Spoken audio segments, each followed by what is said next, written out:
Masih worth it nggak sih beli motor Yamaha Mio di tahun 2025, apalagi Mio yang lama? Di video kali ini kita akan ngobrol sama salah satu owner Yamaha Mio.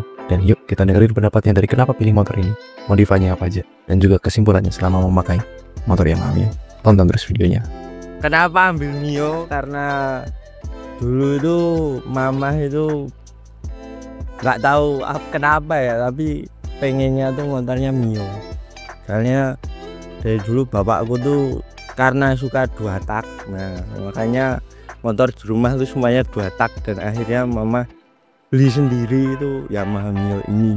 Nah terus selanjutnya kenapa milih Mio? Karena menurutku kalau Mio itu lumayan reliable daripada motor lainnya.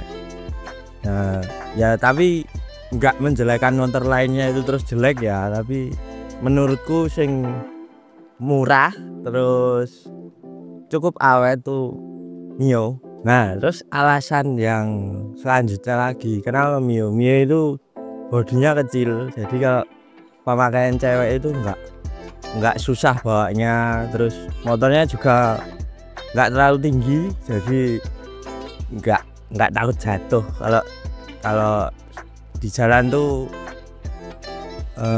apa ya jenenge, ada apa-apa. Nah, itu keuntungan dari Mio. Terus selanjutnya, alasan selanjutnya itu spare partnya itu harganya masih lumayan terjangkau. Ya contohnya di online ya, itu cari kabel speedometer aja harganya sekitar 30 ribuan tuh dapat. Kalau mesin tuh ya 50-50 ya, tergantung orangnya juga menurutku, tapi itu termasuk masih terjangkau harganya. Kayak contohnya fan belt, terus roller yang habis pakai itu 150-an tuh dapat, tergantung mereknya. Tapi kalau aku milih original Yamaha. Ya alasan selanjutnya ya kenapa Mio itu tadi, pertanyaan dari Alexa itu spare part modifikasinya tuh melimpah, jadi mau barang sekecil apapun tuh ada, dan mereknya tuh beragam tergantung kamu suka merek apa, mau kualitasnya gimana. Mio ada semuanya, mau yang kecil, mau yang gede, mau yang branded, mau yang murahan, itu semuanya ada. Jadi motor ini yang aku rubah, yang pertama itu warna.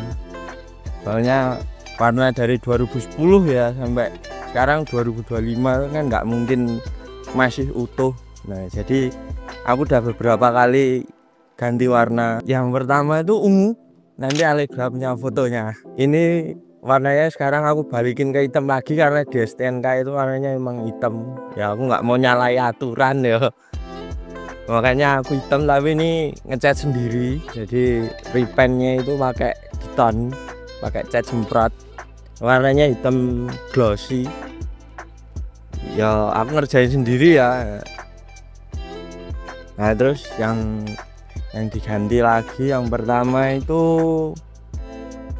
papan speedometer, karena yang kelihatan ya kalau kita naik motor, papan speedometernya aku ganti yang terlalu desain opolah gue, pokoknya gambarnya ngono kuwi apik menurutku ya, wis tak tuku. Nah terus yang kedua itu saklar, karena saklar yang lama itu udah rusak. Nah terus yang aku ganti lagi itu master rimnya itu aku ganti pakai brembo-brembonan yang 100 ribuan. Nah aku pakai itu, tapi handle-nya itu aku ganti yang chrome. Jadi kalau bawaan beli itu warna hitamnya menurutku kurang bagus, jadi aku ganti yang chrome. Lampu aku pakai lampu laser merek iBrite yang warna putih-putih ya, karena menurutku nek motor zaman saiki lampune kuning pelentong ya ratek bangun, jadi aku pakai warna putih. Untuk lampu sein aku pakai lampu Dajjal ya, kalian tau lah apa sein Dajjal tuh kayak gimana kan. Nah terus itu aku tanam di dalam lampu kota itu, aku tanam di 2 laser, cuman 1 sebelah kanan aku tanam di dalam reflektor karena aku ngejar nggak aneh-aneh ya, jadi simple. Aku ngejar simpelnya, jadi tak tanam di dalam, tak bikin sendiri, jadi aku masang sendiri, nggak bawa ke bengkel. Terus turun lagi ke bawah itu ada shock depan ya, itu yang menurutku rodok wah di motorku. Shock depan mereknya KIB ya, Mio pada pakai, tapi menurutku itu wis wangun dewe shock kuwi. Nah turun ke pengereman itu, nek pengereman aku cuman ganti selang rem sama tadi master yang atas. Kalau yang bawah kalipernya itu masih standar, cuman tak cat karena budget pelajar desa ya, jadi cuman tak cat warnanya dark super. Terus piringannya kemarin aku pakai variasi, cuman karena variasinya itu direm dangdutan, jadi aku balikin ke standar lagi. Nah kalau velg tuh sampai sekarang aku masih pakai yang orinya, cuman tak repaint. Nah repaint sendiri lagi. Nanti kalau misalnya ada yang minat repaint juga bisa hubungi Allegra apa DM aku langsung, nggak apa-apa. Nah itu warnanya velgnya itu dark grey matte ya, itulah pokoknya nanti dengan sama Allegra warnanya. Terus bannya aku pakai Mizel Mr. X ukuran 80-80 buat depan. Nah untuk baut, nah modifikasi yang menurutku ngabisin uang tapi nggak kelihatan tuh baut. Nah terus untuk bagian tengah, kalau bagian tengah aku nggak banyak berubah ya, aku cuman karena bodi kasarnya itu udah kusam. Nah itu aku cat lagi pakai Ditron Premium yang dashboard coating tuh. Nah buat bagian belakang itu aku cuman ganti mika yang bening, jadi aslinya Mio kan warnanya merah, nah, itu aku ganti yang bening. Terus lampu dalamnya itu pakai LED yang running, model running gitu. Nah sama sennya sama kayak yang depan, tapi tak pasang dajal. Shock belakang itu juga aku ganti. Itu shock belakang pakai KTC Razor ukurannya 305 mm. Nah terus kalau ban belakang itu aku pakai sama kayak depan, cuman ukurannya beda. Kalau yang belakang tuh Mizel Mr. X pakai ukuran 90-80. Modifikasi selanjutnya yang terakhir ya, bukan selanjutnya, yang terakhir bagian mesin yang banyak risetnya, banyak ngakalinya itu bagian mesin. Nah banyak perjuangannya itu bagian mesin. Mulai dari CVT ya, CVT aku pakai puli yang depan tuh puli standar, cuman udah dirubah sudutnya pakai 13/8. Udah rok jalur ya, biasalah kalau matic maininnya kayak gitu ya. Nah terus rollernya aku pakai 10 gram rata. Di situ kalau yang belakang per gedenya itu pakai punya Mio J.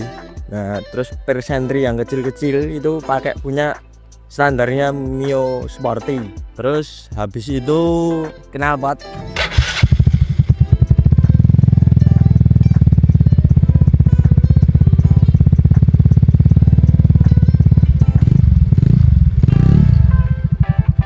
Nah knalpot itu juga lumayan banyak dramanya karena aku bolak-balik ke tukang knalpot.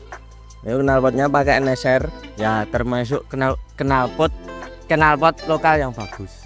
Oh iya, sama satu lagi di mesin tuh yang aku ganti itu karbu, karena emang Mio penyakitnya karbu karena bawaannya itu kan vakum. Nah aku ganti pakai P24 yang sistem kerjanya itu lebih simpel daripada vakum, dan alhamdulillahnya masih irit. Jadi buat teman-teman yang punya Mio ngeluh boros, nah coba ganti karbu P24, tapi mesinnya dibiarin standar ya. Nah kalau dua adik ya tetap sama aja, nanti Mio-nya boros walaupun diganti karbu ya.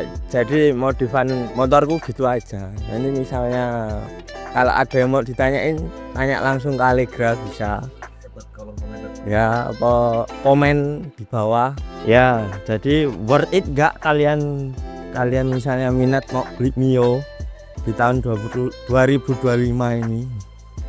Ya menurutku worth it. Kalau misalnya kalian tuh ya beli Mio kondisi apapun, yang penting yang pertama dilihat tuh rangkanya lurus enggak. Nah, misalnya kalau nggak lurus itu dibenerin dulu baru ke mesin. Karena mesin tuh Mio menurutku semua bengkel tuh bisa, mau bengkel pinggir jalan mau bengkel resmi, Mio itu ya gampang lah hitungannya kalau buat bengkel-bengkel. Habis itu yang kalian harus perhatiin itu surat-surat. Kalau misalnya itu motor mau buat harian, STNK, BPKB itu selaras gak sama yang ada di motor. Nanti takutnya STNK-nya motor ini di motornya suratnya ternyata nggak ada, cuman asal dikasih surat. Ya jadi kalau misalnya kalian tuh mau beli Mio di tahun 2025 atau mau mulai pusing bikin pikiran karena Mio, nah menurutku itu masih worth it. Karena ya kalau dilihat dari konstruksinya ya, rangka terus mesin, kalau pemakaiannya wajar tuh masih bagus banget. Ya gitu dulu ya review motor singkat padat jelasnya. Ya kalau ditanyain Mio-nya namanya siapa, aku belum kasih nama Mio karena selama ini kalau memanggil emang Mio. Terus ya sekian, kalau misalnya ada yang mau ditanyain nanti tanya di komentar. Nah terus misalnya butuh sesuatu nanti bilang Allegra aja. Oke, wassalamualaikum warahmatullahi wabarakatuh. Jadi gimana menurut kalian, apakah motor Mio masih layak dibeli di tahun 2025 atau kalian punya preferensi yang lain? Silahkan kalian diskusi di kolom komentar di bawah. Thank you for watching.